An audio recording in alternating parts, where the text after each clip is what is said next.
le bonjour, le bonsoir ou peu importe l'heure à laquelle vous écoutez ce nouvel épisode du podcast Jouons le jeu de la vie. Aujourd'hui, je vais vous parler des niveaux difficiles. Comme dans tous les jeux, plus on avance dans le jeu, plus les niveaux sont généralement difficiles. Comme Mario Bros, où petit à petit les niveaux deviennent de plus en difficiles.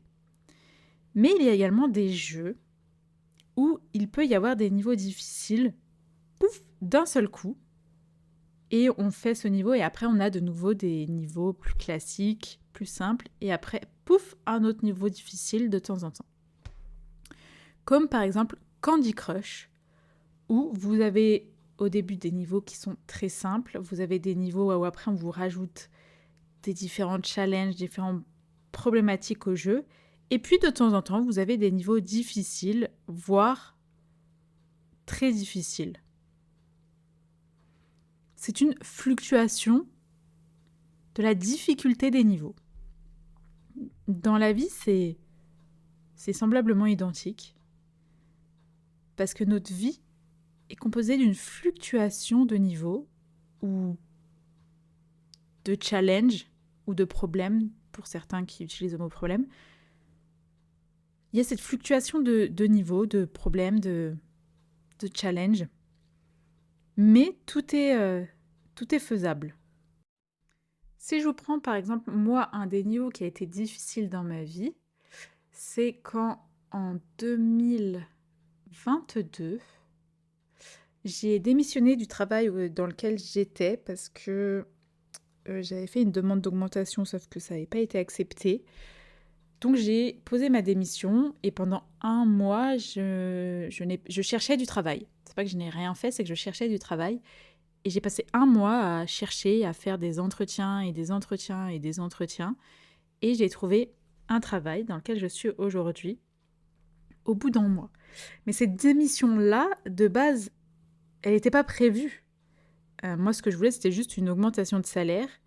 Et puis, pour faire avancer les choses un peu plus rapidement, j'ai décidé de faire une démission pour dire que ça bouge.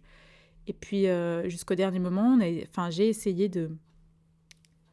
de parlementer avec l'hôpital, parce que je travaillais à l'hôpital, jusqu'à la dernière seconde.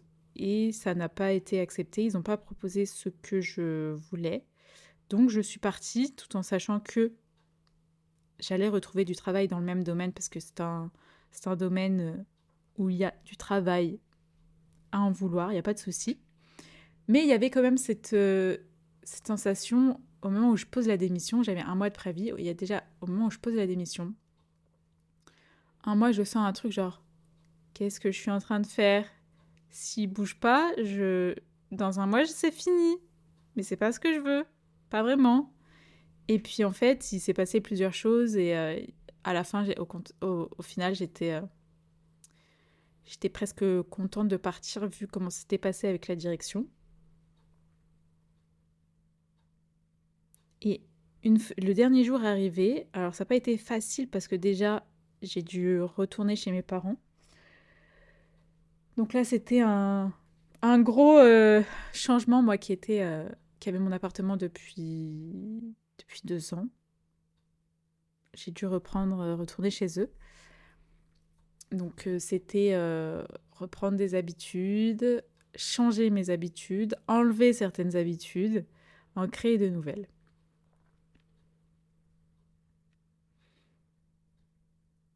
Il faut savoir que quand on a des niveaux difficiles, des problèmes dans notre vie ou des choses qui nous paraissent compliquées, voire insurmontables, on peut se poser plusieurs questions. La première, c'est pourquoi je fais ce que je fais? Moi, par exemple, dans ma démission, pourquoi je l'ai fait? C'est parce que je voulais une demande d'augmentation. Enfin, je voulais une augmentation. Après, on peut se demander qu'est-ce qui est vraiment difficile dans cette épreuve, dans ce problème, dans cette chose, qui fait qu'on trouve cela difficile. Moi, ce que j'avais trouvé difficile à l'époque, c'est déjà, il y a eu comme je vous l'ai dit, ça a été vraiment le retour chez mes parents qui a été c'est compliqué, hein, bien que je m'entende hyper bien avec mes parents encore aujourd'hui. C'est juste que c'est pas facile de retourner chez ses parents. Après, il y a une question qu'on peut se poser, c'est à qui je peux demander de l'aide pour ce problème, pour ce challenge encore ou autre, tout en sachant que demander de l'aide, on a le droit de demander de l'aide. Genre, si on n'y arrive pas, qu'on est vraiment bloqué, qu'on sait plus quoi faire, demande de l'aide. Moi, plusieurs fois, j'ai demandé de l'aide sur différents sujets à différentes personnes. J'ai notamment demandé de l'aide à mon réseau quand j'avais une question concernant les RH avant de la poser au RH de ma société. J'ai posé cette question à d'autres RH que je ne connaissais pas et qui m'ont répondu, qui étaient même contents de me répondre. Et demander de l'aide, en fait, quand on va demander de l'aide, généralement, les personnes qu'on a en face de nous, donc ça dépend hein, forcément, mais souvent, elles vont être contentes de nous aider, de pouvoir nous aider.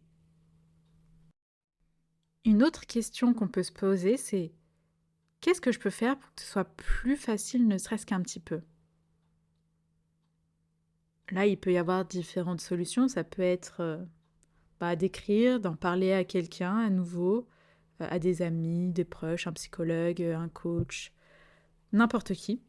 Ça peut être simplement d'aller marcher, de se vider la tête, de prendre un temps pour nous, de se déconnecter ou au contraire de se reconnecter, peu importe.